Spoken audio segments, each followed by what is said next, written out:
దీనికి మీరు సమాధానం చెప్పండి. ఇప్పటి వరకు కేంద్ర ప్రభుత్వం వంశధార వాటర్ డిస్ట్రిబ్యూట్ ట్రిబ్యునల్ తీర్పు ప్రకారం గజెట్లో పబ్లిష్ చేయవలసినప్పటికీ ఇంకనూ చేయలేదు అన్నారు. మాకు ఎన్ని రోజులైంది? 20 నెలలు అయింది. మొన్న రామ్మోహన్ నాయుడు గారు కిందరాపు కీర్తిశేషులు ఎర్రన్నాయుడు గారి జయంతి సందర్భంగా ఆయన ఏం మాట ఇచ్చారు? ఎట్టి పరిస్థితుల్లో ఇరు రాష్ట్రాల ముఖ్యమంత్రులతో నేను సమన్వయం చేసుకొని కేంద్ర జలవనరుల శాఖ మంత్రి గారితో నిత్యం మాట్లాడుతూనే ఉన్నారు. ఆయన నేను సమన్వయం చేసి నేరేడుది పూర్తిగా దీనికి ఈ ప్రాబ్లం అన్ని క్లియర్ చేసే పూర్తి బాధ్యత నాదని మొన్నే చెప్పాడు. ఆయన పట్టుమని 10 రోజులు అవలే. ఆయన చెప్పిన దానికి మళ్ళీ మీరు చెప్పడం అంటే నాకు ఇదే విడ్డూరంగా ఉంది. మీరు సీనియర్ల మంత్రులుగా ఉండి ఒక ఉందాతనంగా కానీ వీళ్ళకి ఇష్టానుసారంగా ఏదో మేక వల్ల పులిలాగా మీరు కాసి ముసలైపోయిన ఏంటి ఇది సింహాలు పుల్లు ముసలైపోతే ఎలాగా నరమాంసం తిన్న పుల్లు ఎలాగైతే కడిగి పట్టుకొని కథలాగా ఉంది మీ వ్యాపారం చూస్తే. పక్కన ఉండే గిద్దుకొని ఇలాగ కులాల రాజకీయాలు చేసుకొని ఇది అవసరమా జీవితంకి? ఇది రామ్మోహన్ నాయుడు గారు మీరు తీయండి, మీడియాలో మాట్లాడారు కదా. ఆ నాన్నగారి జయంతి రోజు నేరడిది నేను పూర్తి చేసే బాధ్యత ఒప్పుకున్నాడు కదా. వాటి కట్టుబడి ఉన్నాం కదా. ఇంకా మాకు 20 నెలలు అయ్యింది, ఇంకా 40 నెలలు టైం ఉంది. మీరు గత 5 సంవత్సరాలు ఏం పీకారో ముందు నాకు చెప్పండి సమాధానం దానికి. మీరు గత 5 సంవత్సరాలు ఏం చేశారు? మీరైతే మీరు 12 విలేజ్లకు ఇచ్చారు. ఈవేళ మేము 31 విలేజ్లకు ఇస్తున్నాం. 30 విలేజ్లకు అయితే మీరు 18 విలేజ్లకు ఇచ్చారు. మేము ఈవేళ 29 విలేజ్లకు ఇస్తున్నాం.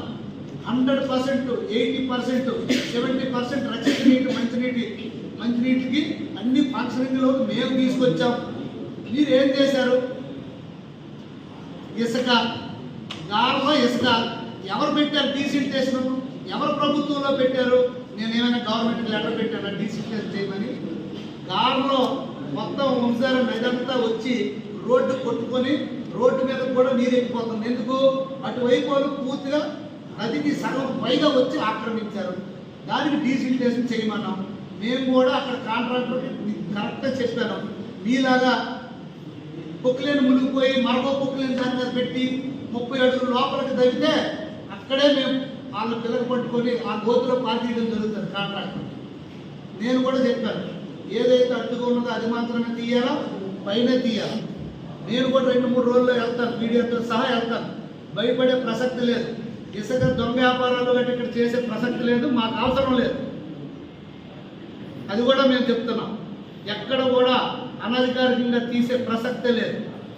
ఇష్టాంతరంగా నిబంధనలకు తలొక్కి 30 అడుగులు గోతులు తీసేసి నేను వెళ్ళేసరికి 2-3 ప్రొక్లేన్లు భూమి లోపల కనిపించాయి. ఆశ్చర్యకరంగా ఆ ఫోటోలు వీడియోలు కూడా మాకు ఉన్నాయి.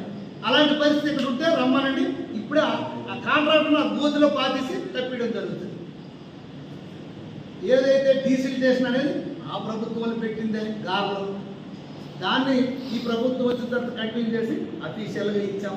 అది కూడా మొన్న వెళ్ళి రెడ్ ఫ్లాగ్లు పెట్టించాం, రక్షిత మంచినీటికి ఇబ్బంది రాకుండా. ఎవరైనా దరిదాపుల్లోకి వస్తే వెహికల్ సీజ్ చేయమని చెప్పడం జరిగింది. కిలోమీటర్ దాటి ఇసుక తీయమని చెప్పాం. ఈవేళ ఇసుక ఫైనల్గా ఎవడు దోపిడీ చేయండి, ఎవడు దొంగతనం చేస్తాడో దేవుడికి ఎరుక.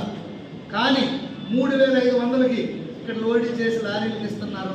ట్రాక్టర్ లోడు 800కి వస్తుంది. మీ టైంలో ఎంతకి ఇచ్చారో ప్రజలకు తెలీదా? మీరు ఎన్ని దొంగ నాటకాలు ఆడి ఎన్ని మాయ మాటలు చెప్తే నమ్ముతారా?